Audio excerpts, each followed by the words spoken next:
سبحان اللہ۔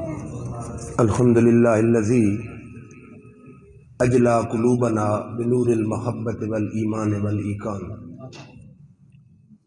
ومن علینا اذ آتانا حب نبیہ واہل بیتہ واصحابہ ذوی الاحسان والصلاۃ والسلام علی حبیب الرحمن سید الانس والجان وعلی آلہ وصحبہ اولی الصدق والاکرام۔ اما بعد فاعوذ باللہ من الشیطان الرجیم بسم اللہ الرحمن الرحیم۔ قل ان کان آباؤکم و ابناؤکم و اخوانکم و ازواجکم و عشیرتکم و اموال اقترفتموها و تجارت تخشون کسادها و مساکن ترضونها احب الیکم من اللہ و رسولہ و جہاد فی سبیلہ فتربصوا حتی یاتی اللہ بامرہ۔ صدق اللہ مولانا العظیم۔ قابل صد تکریم و احترام حضرت علامہ مولانا پروفیسر عطاء الرحمن قادری صاحب، خطیب جامع مسجد حاضہ، استاذ العلماء فخر المدرسین حضرت علامہ مولانا قاری محمد بخش رضوی صاحب، فاضل نوجوان حضرت مولانا قاری محمد بلال سعیدی صاحب، محترم ملک ولید اکرام صاحب، محترم ملک فیاض جنجوعہ صاحب، محترم برانا احتشام صاحب، محترم مشتاق خان نیازی صاحب، جناب زر خان صاحب، محمد فاروق صاحب اور حاضرین ذی احترام، مجھے بڑی مسرت ہے کہ میں اہل محبت کی اس خوبصورت محفل میں حاضری کا شرف حاصل کر رہا ہوں۔ چونکہ یہ محفل میلاد ہے، محفل میلاد ہر آدمی نہ سجاتا ہے نہ محفل میں آتا ہے، سجاتا بھی وہی ہے آتا بھی وہی ہے جس کے دل میں میرے آقا کی محبت ہوتی ہے۔ اور ہم بفضل تعالی مسلک حق اہل سنت والجماعت سے تعلق رکھتے ہیں، اور ہم یہ ڈنکے کی چوٹ کہتے ہیں کہ عقیدہ رسالت صرف اتنا صحیح نہیں کہ محمد صلی اللہ علیہ وسلم اللہ کے آخری رسول ہیں اور بس، بلکہ صحیح عقیدہ رسالت یہ ہے کہ ساری کائنات سے بڑھ کے آقا کی ذات سے محبت کرے اور ساری کائنات سے بڑھ کے آقا کا ادب کرے۔ سبحان اللہ۔ اگر اس محبت میں کمی ہے تو وہ بھی دعوی ایمان میں جھوٹا ہے، اگر ادب میں کمی ہے تو وہ بھی دعوی ایمان میں جھوٹا ہے۔ کیا اب میرے رب نے اس طویل آیت میں، بعض لوگ جو کہتے ہیں یہ محبت رسول، عشق رسول، یہ محض اہل سنت کی خوش عقیدگی ہے، لیکن آئیے میرے رب نے قرآن میں کیا فرمایا۔ فرمایا اگر ایک طرف باپ کی محبت، بیٹے کی محبت، بھائی کی محبت، گھر والوں کی محبت، بیوی کی محبت، مکان کی محبت، مال کی محبت، اور دوسری طرف اللہ اور اس کے رسول اور جہاد کی محبت ہو، یہ ساری محبتیں مل کر بھی اگر اللہ اور اس کے رسول کی محبت سے بڑھ گئیں، فرمایا فتربصوا، انتظار کرو یہاں تک کہ اللہ تم پر عذاب لے کر آئے۔ فرمایا اگر اللہ کے عذاب سے بچنا چاہتے ہو، اللہ کی گرفت سے بچنا چاہتے ہو، اللہ کے غضب سے بچنا چاہتے ہو، تو باپ، بیٹے، بھائی، ماں، بہن کی محبت فطرت کا تقاضا ہے، لیکن جب باپ، بیٹے، ماں، بہن، بھائی، بیوی، مکان کی محبت کے سامنے آمنہ کے لال کی محبت آ جائے تو ساری محبتوں کو مصطفیٰ کے قدموں پہ قربان کر دو۔ اور غالباً ڈاکٹر اقبال نے اسی پس منظر میں کہا، کسی نے کہا کہ علامہ صاحب قرآن و حدیث کا نچوڑ بتائیں، آپ نے فرمایا مغز قرآن، روح ایمان، جان دین، ہست حب رحمت للعالمین، کہ اگر قرآن کا مغز پوچھنا چاہتا ہے، ایمان کی جان پوچھنا چاہتا ہے، اسلام کی روح پوچھنا چاہتا ہے، وہ نماز، روزہ، حج، زکوٰۃ نہیں، وہ تو آمنہ کے لال کی سچی محبت ہے۔ پھر میرے آقا، آئیے آپ کو دربار مصطفیٰ میں لیے چلتا ہوں۔ حدیث بخاری میں میرے آقا نے فرمایا لا یؤمن احدکم حتی اکون احب الیہ من والدہ وولدہ والناس اجمعین کہ لوگوں تم میں سے کوئی مومن نہیں جب تک باپ سے بڑھ کے، بیٹے سے بڑھ کے، سارے جہان سے بڑھ کر میری ذات سے محبت نہ کرے۔ اب یہ تو مسلمہ بات ہے کہ آقا کی محبت کے بغیر ایمان نہیں۔ اب ذہنوں میں یہ آتا ہے کہ محبت ہے کیا؟ مختلف سکالرز نے اپنا اپنا اظہار خیال کیا۔ ایک انگریز کہتا ہے کہ it is attraction between two souls, محبت تو دو روحوں کے درمیان کشش کا نام ہے۔ دوسرا کہتا ہے it is impossible to love and to be wise, یہ ناممکن ہے انسان محبت بھی کرے اور عقل مند بھی رہے۔ پھر ابن قیم اہل حدیث حضرات کا بڑا سکالر، وہ کہتا ہے والمراد ان تہب ارادتک و نفسک و وقتک لمن تحبہ، محبت یہ ہے کہ اپنا مال، اپنا وقت، اپنا تن، اپنا من محبوب کے قدموں پہ قربان کر دو۔ اب ذرا آئیے آقا سے پوچھتے ہیں کہ محبت کی نشانی کیا ہے۔ فرما حبک الشیء یومی و جسم، فرما اگر محب ہو سچا تو اس کی آنکھ محبوب کا عیب دیکھنے سے نابینا ہو جاتی ہے، محب ہو سچا اس کے کان محبوب کا گلہ سننے سے بہرے ہو جاتے ہیں۔ مختصر ترجمہ یہ ہے کہ محب سچا ہو، نہ گلہ کرتا ہے نہ گلہ سنتا ہے۔ اگر پھر بھی سمجھ نہیں آئی تو اعظم چشتی سے ترجمہ کرا دیتا ہوں، کہتا محبوباں تے نکتہ چینی جڑا کرن تو باز نہیں آندا، اصل منافق جانے اسنو اتے جھوٹا پیار جتاندا، سانو دسیا عشق دے مفتی جڑا مڑ مڑ اے فرماندا، اعظم جتے دل لگ جاوے اتے عیب نظر نہیں آندا۔ پہلے شعر تو مجاز کی طرف بھی جا سکتے تھے، لیکن آخری شعر میں قلم توڑ دیا، کہتا ہے یار نو میلی اکھ نہ ویکھے، یار سے مراد محمد مصطفیٰ ہے، یار نو میلی اکھ نہ ویکھے نہیں تو مرسے کافر ہو کے، کردہ راہ میں عبادت رب دی ہمیں ساری عمر کھلو کے۔ پہلی حدیث پڑھی ہے کہ آقا کی محبت کے بغیر ایمان نہیں۔ دوسری حدیث ہے کہ سچے محب کی نشانی یہ ہے کہ نہ محب گلہ کرتا ہے نہ گلہ سنتا ہے۔ لوگ کہتے ہیں سمجھ نہیں آتی کہ سچا کون ہے۔ کراچی سے خیبر تک ہر مسلک کی مسجد چیک کریں، ہر جلسہ چیک کریں، اللہ کی قسم واحد اہل سنت ہوں گے، سکالر ہو، پروفیسر ہو، ڈاکٹر ہو، شیخ الحدیث ہو یا حافظ ہو، جب بھی اس کی زبان کھلتی ہے کملی والے کی تعریف ہی کرتا ہے۔ سنی تو پیدا ہی اسی لیے ہوا ہے کہ آقا کے نغمے گاتا ہی رہے۔ نعرہ تکبیر، نعرہ عید میلاد النبی، آستانہ عالیہ بندیال شریف، جناب پروفیسر صاحبزادہ محمد ظفر الحق صاحب بندیالوی۔ بابا شفیق صاحب ہمارے دیرینہ دوست آئے ہیں، ہم انہیں خوش آمدید کہتے ہیں۔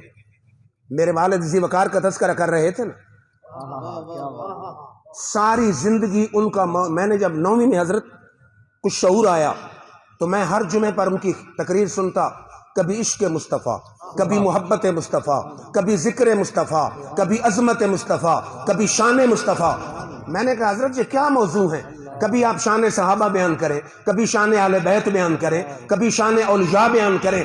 انہیں میری طرف دیکھ ایک شعر پڑھا، ہم شعر پرز خوباں من وہ خیال ماہے چکنم کے چشم یکمی نہ کند بکس نگاہے، کہ بے شک سارا شعر حسینوں سے بھرا پڑا ہے، میں اس آنکھ کا کیا کروں جو حسن یار دیکھنے سے فارغ ہی نہیں ہے۔ یعنی ان کا مطلب یہ تھا شان صحابہ کو بھی سلام ہے، عظمت اہل بیت کو بھی سلام ہے، عظمت اولیاء کو بھی سلام ہے، لیکن میں اس نظر کا کیا کروں، اس دماغ کا کیا کروں، اس دل کا کیا کروں جو حسن مصطفیٰ دیکھنے سے فارغ ہی نہیں ہے۔ شاید آپ کو فارسی سمجھ نہ آئی ہو تو سائم چشتی سے ترجمہ کرا دیتا ہوں کہ ماہی میرا سب تو سونا زلفاں چھلے ہی چھلے، ماہی میرا سب تو سونا زلفاں چھلے ہی چھلے، لوکی لگ دے رب نو اینو رب سنیڑے گھلے، شان اس دیاں سب تو اونچیاں بلے بلے، سائم سونے ہور بھی حسن پر میرے مدنی بھی تھلے ہی تھلے۔ تو صرف میرے والد ذی وقار نہیں، 1000 کتاب کے مصنف، 40 علوم کے ماہر، جن کی لائف ہسٹری پہ یونیورسٹیوں میں پی ایچ ڈی ہو رہی ہے، میری مراد امام محمد رضا، ان کے دور میں لوگ شعراء، بادشاہوں کے، سرداروں کے، چودھریوں کے، لینڈ لارڈوں کے قصیدے لکھتے تھے، وہ زمینیں دیتے تھے، پیسے دیتے تھے. کسی نے کہا حضرت آپ بھی 2 شعر لکھ دیں, قصیدہ لکھ دیں, نظم لکھ دیں. آپ نے فرمایا کروں مدح اہل دول رضا, پڑے اس بلا میں میری بلا, میں گدا ہوں اپنے کریم کا, میرا دین پا رہے نام نہیں. فرمایا میں کسی دنیا دار کو کچھ نہیں جانتا, میرا تعلق تو کملی والے آقا سے ہے. میرا قلم چلے گا, جب زبان چلے گی تو تاریخ مصطفیٰ میں چلے گی. پھر سوال ذہنوں میں آتا ہے کہ محبت ہوتی کیوں ہے,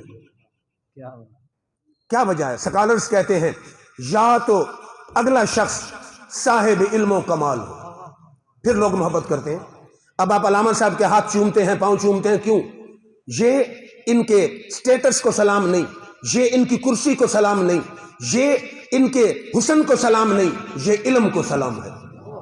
پھر بعض لوگ مالداروں سے محبت کرتے ہیں تو اہل دل یہ کہتے ہیں کہ یا اگلا شخص صاحب علم و کمال ہو, یا اگلا شخص صاحب مال و منال ہو, یا اگلا شخص صاحب حسن و جمال ہو, یا اگلا شخص صاحب سیرت و کردار ہو, تب لوگ محبت کرتے ہیں. میرے رب نے میرے آقا کو صاحب حسن و جمال بھی بنایا, صاحب علم و کمال بھی بنایا, صاحب مال و منال بھی بنایا, صاحب سیرت و کردار بھی بنایا, تاکہ اگر کوئی حسن کا طلبگار ہو اس کو اپنی جبین نیاز میرے یار کے قدموں میں جھکانی پڑ جائے. اگر کوئی علم کا طلبگار ہو اسے بھی اپنی جبین نیاز میرے یار کے سامنے جھکانی پڑ جائے. اگر کوئی مال کا طلبگار ہو اسے بھی در مصطفیٰ پہ آنا پڑے. اگر کوئی سیرت و کردار کا طلبگار ہو اسے بھی میرے آقا کے قدموں کو چومنا پڑے. تو مختصر وقت میں ہر ٹاپک سے چند باتیں عرض کرنی ہے. سب سے پہلے ہے علم و کمال. جتنے انبیاء کرام رسول آئے, میرے رب نے ہر ایک کو کسی نہ کسی شعبے کی سند اور ڈگری عطا فرمائی. فرمایا وَعَلَّمَ آدَمَ الْأَسْمَاءَ كُلَّهَا, ہم نے ہر زبان میں ہر شے کا نام آدم علیہ السلام کو سکھا دیا, ناموں کے شعبے کی ڈگری. یوسف علیہ السلام آئے, کہتے ہیں علمتنی من تعویل الاحادیث, خوابوں کی تعبیر کا علم. عیسیٰ علیہ السلام آئے, کہتے ہیں انبئکم بما تاکلون وما تدخرون فی بیوتکم, جو کھا کے آئے ہو اس کی بھی خبر دیتا ہوں, جو گھر چھپا کے آئے ہو اس کی بھی خبر دیتا ہوں. سلیمان علیہ السلام آئے, فرمایا علمناہ منطق الطیر, اللہ نے مجھے پرندوں کی بولی کا علم عطا فرمایا. حضرت داؤد علیہ السلام آئے, قرآن کہتا علمناہ صنعۃ لبوس لکم, زرہ بنانے کا علم, ایک ایک شعبے کی ڈگری کا علم. لیکن جب باری آئی آمنہ کے لال کی, جب باری آئی نبیوں کے سردار کی, جب باری آئی رب کے یار کی, جب باری آئی امت کے غمخوار کی, جب باری آئی محبوب بے مثل و مثال کی, میرے رب نے متفرق ڈگریاں جو انبیاء کو دی تھی ساری اکٹھی کر کے آمنہ کے لال کی جھولی میں ڈال دی. فرمایا وَعَلَّمَكَ مَا لَمْ تَكُنْ تَعْلَمْ وَكَانَ فَضْلُ اللَّهِ عَلَيْكَ عَظِيمًا, میرے حبیب آپ جو کچھ نہیں جانتے تھے ہم نے آپ کو سب کچھ جتا دیا ہے, اور علم آپ کے لیے فضل عظیم بن گیا ہے. اور بڑے لطف کی بات ہے, علماء بیٹھے ہیں, میں تو ان کے سامنے طفل مکتب ہوں, کہ ساری کائنات کے سکالرز, ڈاکٹرز, پروفیسرز کے علم کے بیان کی باری آئی, میرے رب نے فرمایا ما اوتیتم من العلم الا قلیل, میں نے علم نہیں دیا تمہیں مگر تھوڑا سا. لیکن جب علم مصطفیٰ کی باری آئی, فرمایا وَعَلَّمَكَ مَا لَمْ تَكُنْ تَعْلَمْ وَكَانَ فَضْلُ اللَّهِ عَلَيْكَ عَظِيمًا, میرے حبیب آپ جو کچھ نہیں جانتے تھے ہم نے سب کچھ جتا دیا ہے, اور علم آپ کے لیے فضل عظیم بن گیا ہے. ساری کائنات کے سکالرز کا علم قلیل ہے, مصطفیٰ کا علم فضل عظیم ہے. اور پھر ہمارے مدارس میں پڑھائی جانے والی تفسیر جلالین ہر مسلک پڑھاتا ہے, اس میں اس آیت کے ماتحت کیا ہے وَعَلَّمَكَ مَا لَمْ تَكُنْ تَعْلَمْ مِنَ الْأَحْكَامِ وَالْغَيْبِ, اے میرے حبیب احکام میں سے, غیب میں سے آپ جو کچھ نہیں جانتے تھے ہم نے آپ کو سب کچھ بتا دیا. اور تفسیر ابن جریر میں ہے وَعَلَّمَكَ مَا لَمْ تَكُنْ تَعْلَمْ مِنْ خَبْرِ الْأَوَّلِينَ وَالْآخِرِينَ وَمَا كَانَ وَمَا هُوَ كَائِنٌ, اے میرے حبیب اولین کی خبروں سے, آخرین کی خبروں سے, جو کچھ ہو گیا ہے, جو کچھ ہونے والا ہے, آپ جو کچھ نہیں جانتے تھے ہم نے آپ کو سب کچھ بتا دیا. سبحان اللہ. پھر علم کا مدار کس پر ہوتا ہے؟ استاد کامل ہو, شاگرد کامل ہو, اور نصاب تعلیم کامل ہو. میرے آقا کا کوئی استاد میرے رب کی غیرت نے گوارا ہی نہیں کیا. پڑھانے والا رب ذوالجلال ہے, پڑھنے والا آمنہ کا لال ہے، نصاب تعلیم قرآن ہے، پڑھایا 23 سال ہے، اور پڑھانے کے بعد میں نے کہا استاد بتا کیا پڑھایا؟ فرمایا وَعَلَّمَكَ مَا لَمْ تَكُنْ تَعْلَمْ وَكَانَ فَضْلُ اللَّهِ عَلَيْكَ عَظِيمًا، میرا یار جو کچھ نہیں جانتا تھا ہم نے سب کچھ جتا دیا ہے، اور علم میرے یار کے لیے فضل عظیم بن گیا۔ اب میں نے کہا آقا آپ بتائیں کہ اللہ نے پڑھایا کیا ہے؟ میرے آقا نے فرمایا ایک رات کا علم میں بتا دیتا ہوں، 23 سال کا اندازہ تم خود لگا لینا۔ حدیث مشکات کی میرے آقا نے فرمایا رأیت ربی عز وجل فی احسن صورت، فرمایا معراج کی رات میں نے اپنے رب کو حسین شکل میں دیکھا ہے۔ فرمایا تو میرے رب نے پوچھا کہ فیما یختصم ملأ الاعلی، میرے حبیب ملأ الاعلی کس بات میں، فرشتے کس بات میں جھگڑ رہے ہیں؟ میں نے کہا انت عالم، یا اللہ تو بہتر جانتا ہے۔ فرما فوادہ کفہو بین کتفیہ فوجدت بردہا بین صدجیہ فعلمت ما فی السماوات وما فی الارض، اللہ نے اپنا دست قدرت جس کی ماہیت کیفیت یا خدا جانے یا مصطفیٰ جانے میرے دو شانوں کے درمیان رکھا، میں نے اس کی ٹھنڈک اپنے سینے میں محسوس کی۔ فرمایا جو کچھ آسمانوں میں تھا میں نے وہ بھی جان لیا ہے، جو کچھ زمینوں میں تھا میں نے وہ بھی جان لیا۔ تو علم میں میرے آقا کو بے نظیر و بے مثال بنایا۔ پھر آ گیا حسن، میرے رب نے میرے آقا کو حسن میں بھی بے نظیر و بے مثال بنایا۔ اور بڑی خوبصورت بات کی ہے شاہ ولی اللہ نے، فرماتے ہیں در سمین میں کہ میرے والد شاہ عبد الرحیم کو خواب میں میرے آقا کی زیارت ہوئی۔ انہوں نے عرض کی آقا قرآن و حدیث سے تو ہم یہ سمجھتے ہیں کہ کائنات میں آپ کے حسن کا مقابلہ کسی کا حسن کر ہی نہیں سکتا، آپ کے حسن کے ڈنکے ہیں، لیکن جس قسم کے واقعات حیران کن عجیب و غریب یوسف علیہ السلام کے ہیں ایسے آپ کے نہیں ہیں۔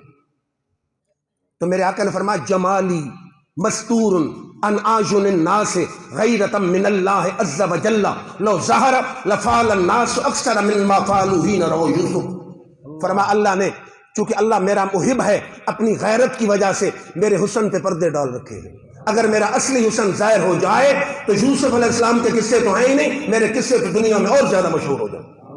تو شاعر کہتا ایک نظر دیکھنے کی تاب نہیں عالم میں، وہ اگر جلوہ کریں تو کون تماشائی ہو۔ پھر بخاری میں کعب بن مالک کہتے ہیں کہ اذا سر وہو یبرق وجہہ من السرور، بجلی کی طرح آقا کا چہرہ خوشی سے چمکتا تھا۔ کہتے ہیں اذا سر استنار وجہہ کانہ قطعۃ قمر، جب آقا خوش ہوتے تھے چہرہ یوں جگمگاتا تھا جیسے چاند کا ٹکڑا ہو۔ پھر خواجہ نصیر کی روح تڑپی، نعت خان پڑھ رہے تھے نا خواجہ نصیر کی نعت، کہتے ہیں بے مثل ہے کونین میں سرکار کا چہرہ، بے مثل ہے کونین میں سرکار کا چہرہ، آئینہ حق ہے شہ ابرار کا چہرہ، دیکھیں تو دعا مانگے یہی یوسف کنا تکتا رہو خالق تیرے شاہکار کا چہرہ۔ پھر حضرت برا بن عازب سے کسی نے پوچھا اکان وجہ رسول اللہ صلی اللہ علیہ وسلم مثل السیف، کیا حضور صلی اللہ علیہ وسلم کا چہرہ تلوار کی طرح تھا؟ کہا لا بل مثل القمر، آقا کا چہرہ تلوار کی طرح نہیں بلکہ وہ تو چاند کی طرح تھا۔ اور پھر جابر بن سمرہ کہتے ایک رات آسمان پہ 14ویں کا چاند جگمگا رہا تھا، زمین پہ آمنہ کا لال یمن سے آئی ہوئی سرخ لکیروں والی چادر اوڑھ کے بیٹھا تھا۔ فرماتے رائی تو الیہ ہے وَإِلَى الْقَمَرِ، میں نے ایک نظر 14ویں کے چاند کو دیکھا، ایک نظر آمنہ کے لال کو دیکھا، فَهُوَ سَمْهِنْدِي مِنَ الْقَمَرِ، میرا فیصلہ یہ تھا کہ میرے آقا کا چہرہ چاند سے کئی گنا زیادہ حسین ہے۔ پھر شاعر کی روح تڑپی، کہتا ہے چاند آہیں بھرے گا پھول دل تھام لیں گے، چاند آہیں بھرے گا پھول دل تھام لیں گے، حسن کی جب بات چلی سب تیرا نام لیں گے۔ پھر حنفیوں کے امام مولا علی قاری شرح شمائل ترمذی میں لکھتے ہیں کہ اس چاند بیچارے کا مقابلہ کیا ہے حسن مصطفیٰ سے۔ چاند مشرق والے ملکوں میں چمکے تو مغرب والے ملکوں میں اندھیرا ہوتا ہے، مغرب والے ملکوں میں چمکے تو مشرق والے ملکوں میں اندھیرا ہوتا ہے، شمال والے ملکوں میں چمکے تو جنوب والے ملکوں میں اندھیرا ہوتا ہے، جنوب والے ملکوں میں چمکے تو شمال والے ملکوں میں اندھیرا ہوتا ہے۔ ہمارے آقا بیک وقت ایسا چاند ہے جو مشرق بھی روشن کرتے ہیں، مغرب بھی روشن کرتے ہیں، شمال بھی روشن کرتے ہیں، جنوب بھی روشن کرتے ہیں۔ ارے یارو یہ ظاہر بھی روشن کرتے ہیں اور باطن بھی روشن کرتے ہیں۔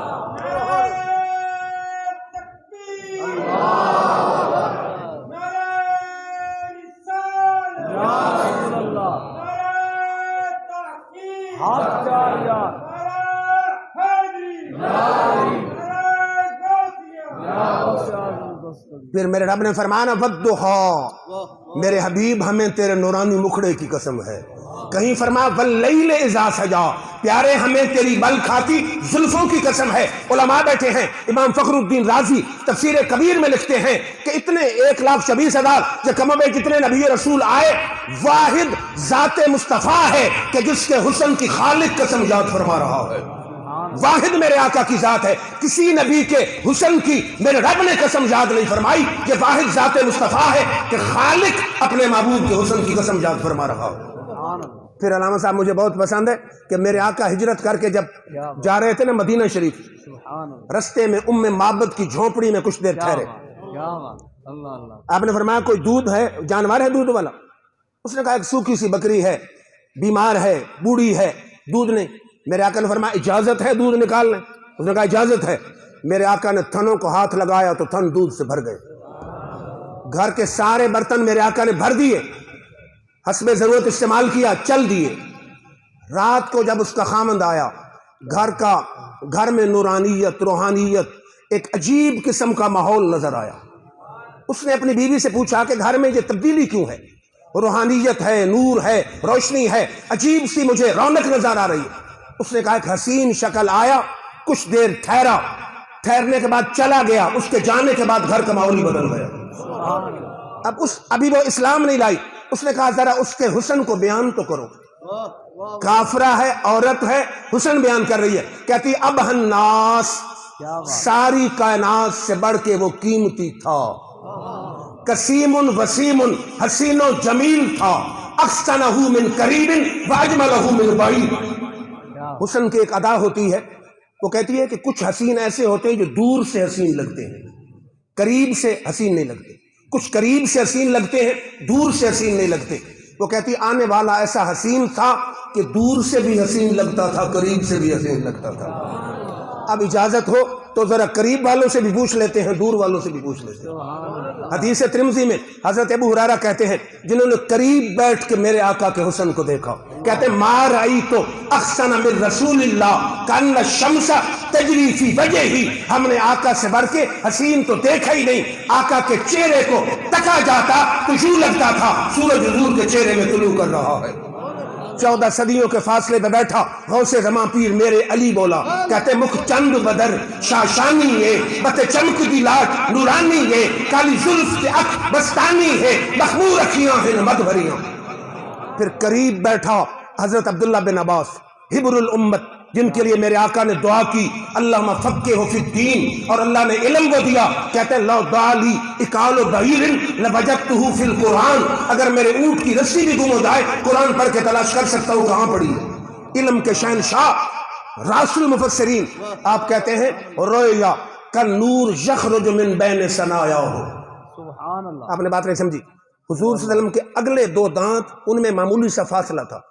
حضرت عبداللہ بن عباس کہتے ہیں جب حضور کے چہرے کو دیکھا جاتا یوں لگتا تھا کہ دانتوں کے فاصلے سے نور چھن چھن کے باہر آ رہا ہے. پھر 14 صدیوں کے فاصلے پہ بیٹھا امام احمد رضا بولا، کہتے ہیں چہرے پہ قرباں شمس و قمر، چہرے پہ قرباں شمس و قمر، زلفوں پہ تصدق شام و سحر، چہرے پہ زلفوں پہ تصدق شام و سحر، رخساروں پہ ٹھہرے کس کی نظر، تیرے منہ کی جلا کا کیا کہنا. پھر قریب بیٹھا برا بن عازب صحابی رسول کہتا ہے کان رسول اللہ احسن الناس وجہن واحسنہم خلقا. آقا صورت کے لحاظ سے بھی حسین تھے اور سیرت کے لحاظ سے بھی حسین تھے.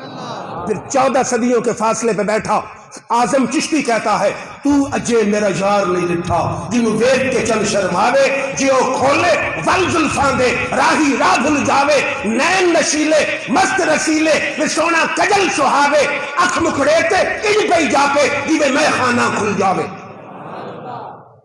حسن میں بے مثال، علم میں بے مثال، اور مال میں بھی میرے آقا بے مثال ہے.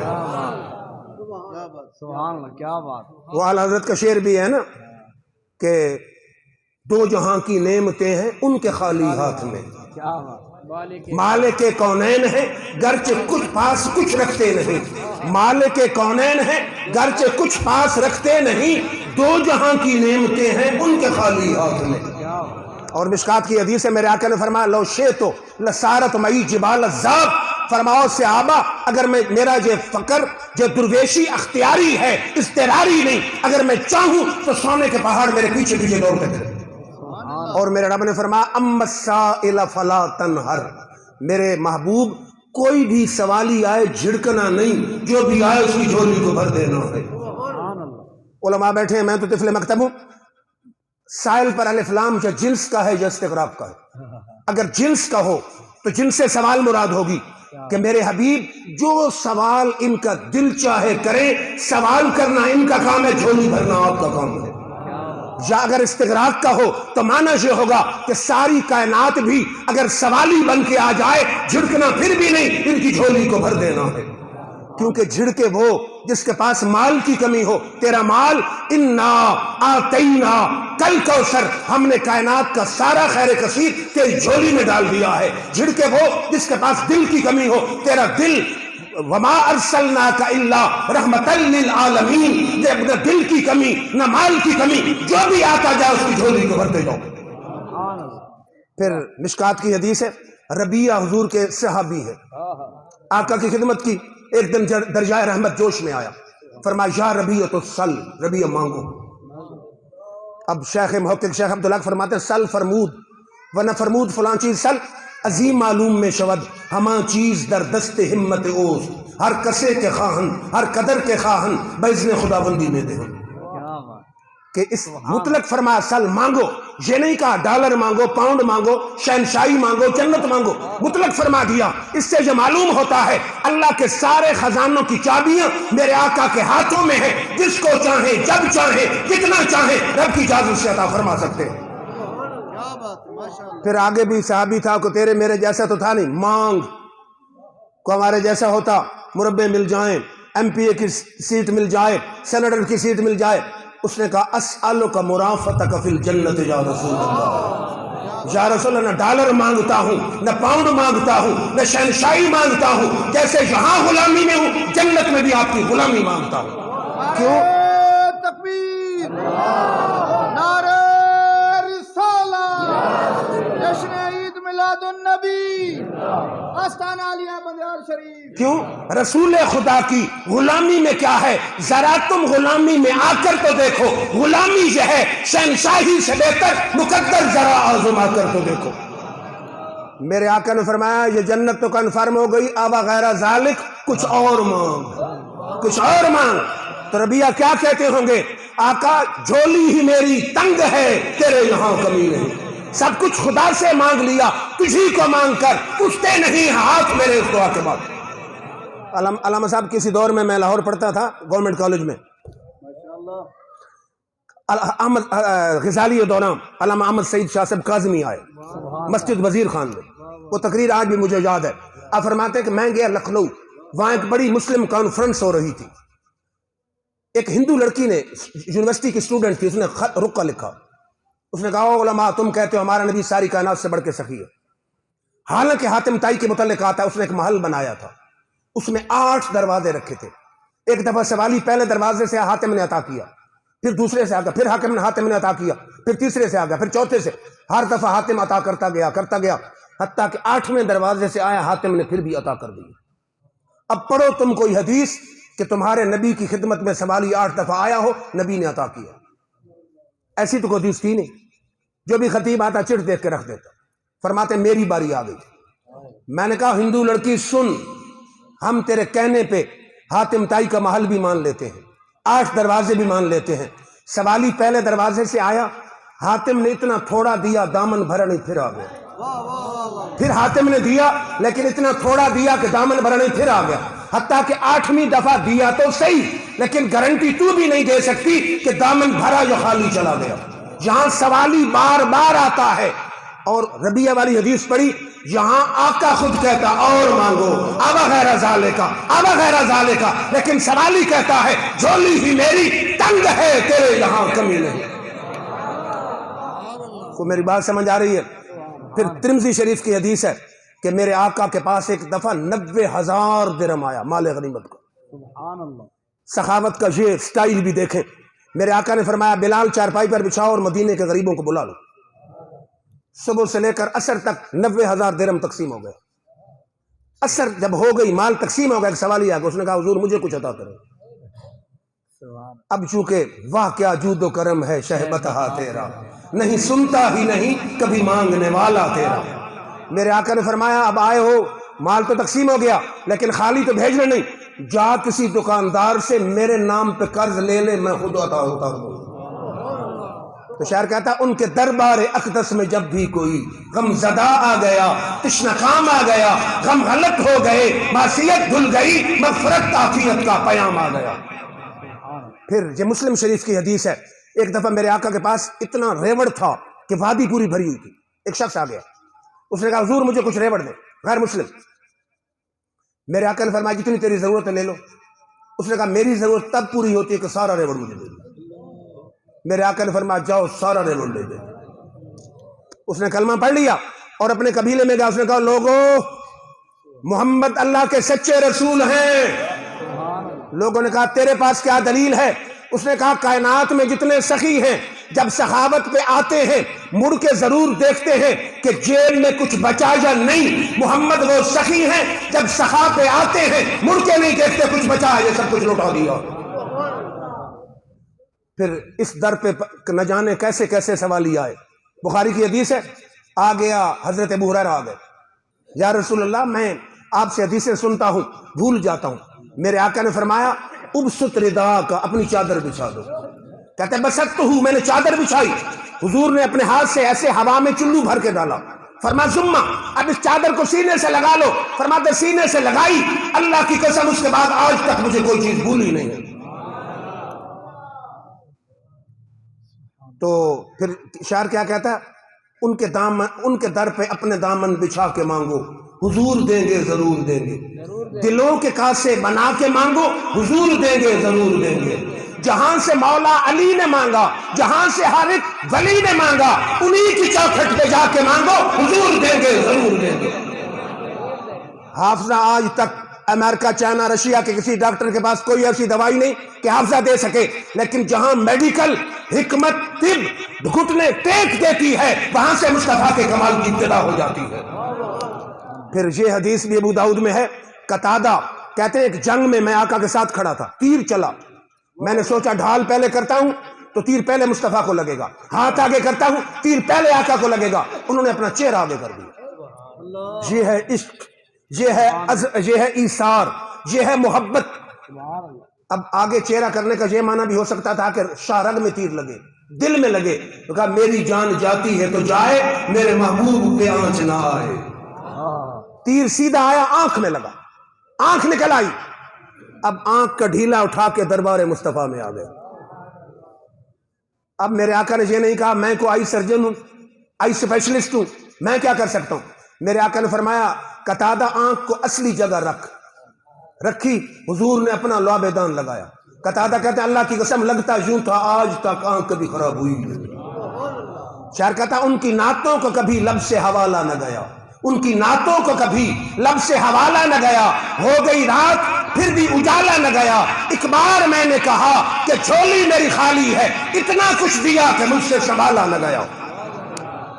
سوالی مختلف قسم کے آتے رہے. اور یہ ترمذی میں حدیث ہے، ابن ماجہ میں حدیث ہے کہ ایک نابینا صحابی آ گیا. اس نے عرض کی حضور اللہ سے آنکھیں لے کر دیں. پہلے تو یہ دیکھیں صحابہ کا طریقہ کیا تھا. قرآن میں ہے ادعونی استجب لکم، مجھ سے ڈائریکٹ مانگو میں سنتا ہوں. ہم اہل سنت والجماعت کا بھی عقیدہ ہے ڈائریکٹ اللہ سے مانگا جائے، جائز ہے، صحیح ہے، کوئی اس پہ اعتراض نہیں. لیکن جس رب نے ڈائریکٹ مانگنا سکھایا ہے اسی نے وسیلہ مصطفیٰ بھی سکھایا ہے. فرمایا وَلَوْ أَنَّهُمْ إِذْ ظَلَمُوا أَنفُسَهُمْ جَاءُوكَ، اگر غلطی کر بیٹھو تو کیا کرو، جاؤ کا میرے یار کے پاس آ جاؤ. میں نے کہا یا اللہ مکے آؤں. فرمایا مکے سے کیا غرض؟ میں نے کہا مدینہ ہوں، مدینہ سے کیا غرض؟ فرمایا جہاں میرا یار ہو وہاں آؤ. یار مکے میں ہو تو مکے میں آؤ، مدینہ میں ہو مدینہ میں آؤ، طائف میں ہو تو طائف میں آؤ، بدر میں ہو تو بدر میں آؤ، حنین میں ہو تو حنین میں آؤ. میں نے کہا یا اللہ پھر؟ فرمایا فاستغفر اللہ، پھر بندہ اللہ سے معافی مانگے. واستغفر لهم الرسول، پھر میرا یار سفارش بھی کرے. فرمایا لوجد اللہ تواب الرحیم، خدا ضرور بندے کی توبہ کو قبول فرما لے گا. پھر اردو شاعر نے بھی، علامہ صاحب علماء سے معذرت کے ساتھ، شعر میرا ویسے ذوق ہے، ہم چشتی صابری ذوق رکھتے ہیں، شاعر کہتا ہے مجرم ہو تو منہ اشک سے دھوتے ہوئے آؤ، اگر غلطی کی ہے، لغزش کی ہے تو اکڑ کے نہ بیٹھو، آنسوؤں سے وضو کر کے آؤ، مجرم ہو تو منہ اشک سے دھوتے ہوئے آؤ، اللہ کے دربار میں روتے ہوئے آؤ، ارے قرآن میں مذکور ہے توبہ کا طریقہ، آؤ تو در اظہار سے ہوتے ہوئے آؤ۔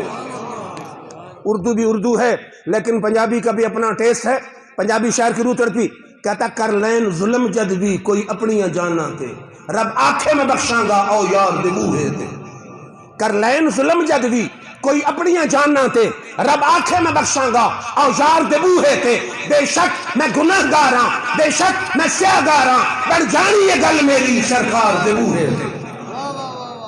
اگلے شعر کا بھی اپنا ذوق ہے، شاعر کہتا ہے گناہگار دی میت نو لے جانا مدینے نو، گناہگار دی میت نو لے جانا مدینے نو، بخشش لئی رکھ دینا سرکار دے بوہے تے۔ لیکن اس شعر کا مزہ تب ہے کہ پڑھنے والا میں نہ ہوں، نگاہ نبوت کا مرکز اول، طور نبوت کا سینہ اول، دستگاہ محمدیہ کا تلمیذ اول سیدنا صدیق اکبر یہ شعر پڑھے۔ تفسیر کبیر میں امام فخر الدین رازی نے لکھا نا جی کہ سیدنا صدیق اکبر کا وقت وصال آیا، فرمایا جب میں فوت ہو جاؤں غسل کفن دے کے جنازہ پڑھ کے میری میت کو اٹھا کے آقا کے حجرے کے دروازے کے سامنے رکھ دینا، عرض کرنا غلام حاضر ہے، اجازت ملے تو روضہ میں اندر حجرے پاک میں دفن کرنا، ورنہ باہر جنت البقیع میں۔ اب وصیت کرنے والا کسی مخصوص مسلک کا آدمی نہیں، افضل البشر بعد الانبیاء ہے، سیدنا صدیق ہے، اگر ان کو دین کی سمجھ نہیں آئی تو کسی ملا کو دین سمجھ نہیں آ سکتا۔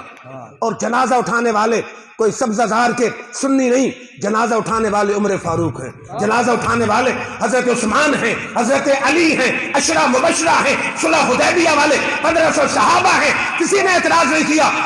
جنازے کو اٹھایا اور مدینے کی گلیوں میں گھمایا، عاشق کا جنازہ ہے ذرا دھوم سے نکلے، محبوب کی گلی ہے ذرا گھوم کے نکلے۔ جنازہ آیا، آقا کے حجرے کے دروازے کے سامنے رکھ دیا۔ امام فخر الدین رازی کہتے ہیں اور خصائص کبریٰ میں بھی ہے، دروازہ بند تھا، عرض کیا حضور غلام حاضر ہے، دروازہ خود کھل گیا، اندر سے آواز آئی ادخل الحبیب الی الحبیب، دیر کس بات کی ہے، یار کو یار سے ملا دو۔ نعرہ تکبیر، نعرہ رسالت، نعرہ رسالت، نعرہ تحقیق، نعرہ حیدری، تاجدار ختم نبوت، تاجدار ختم نبوت، تاجدار ختم نبوت۔ جو 1450 سال پہلے سیدنا صدیق اکبر نے عقیدہ پیش کیا، وہی اہل سنت کے امام نے بڑے صغیر میں پیش کیا۔ چمک تجھ سے پاتے سب پانے والے، میرا دل بھی چمکا اے چمکانے والے، تو زندہ ہے واللہ، تو زندہ ہے واللہ، میری چشم عالم سے چھپ جانے والے۔ صرف اعلیٰ حضرت کے شعر نہیں، ابو داؤد کی حدیث ہے، میرے آقا نے فرمایا ما من احد یسلم علیہ الا رد اللہ علیہ روحی حتی رد علیہ السلام، فرما میرا کوئی عاشق دنیا کے کسی کونے سے سلام بھیجے، رب میری روح کو متوجہ کرتا ہے، میں خود سلام کا جواب دیتا ہوں۔ آپ اس گلزار حبیب میں بیٹھ کے کہیں الصلاۃ والسلام علیک یا رسول اللہ، حدیث گواہ ہے، سبز گنبد میں آقا سنیں گے، جواب دیں گے وعلیک السلام یا امتی، اے امتی تجھ پر بھی میرا سلام ہو۔ دنیا جھگڑے میں پڑی ہے اذان سے پہلے جائز ہے یا نہیں، اذان کے بعد جائز ہے یا نہیں، آقا نے فرمایا، آقا کی حدیث مطلق ہے، فرمایا اذان سے پہلے پڑھ، چاہے اذان کے بعد پڑھ، چاہے رات کی تنہائیوں میں پڑھ، سلام بھیجنا تیرا کام ہے، جواب دینا محمد مصطفیٰ کا کام ہے۔ شاعر کہتا اپنا معیار زمانے سے جدا رکھتے ہیں، ہم تو محبوب بھی محبوب خدا رکھتے ہیں۔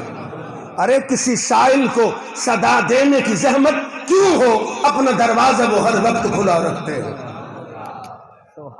پھر توجہ فرمائیے، عرض کر رہا تھا نابینا صحابی آیا، صحابہ کا کہ مجھے کہنے دیجئے، صحابہ کا ذوق بھی سنیوں والا تھا کہ اللہ سے ڈائریکٹ مانگنا جائز ہے، لیکن ہم تو در مصطفیٰ پہ آئیں گے۔ اب میرے آقا نے یہ نہیں کہا کہ ڈائریکٹ مانگو میرے پاس آؤ گے تو مشرک ہو جاؤ گے۔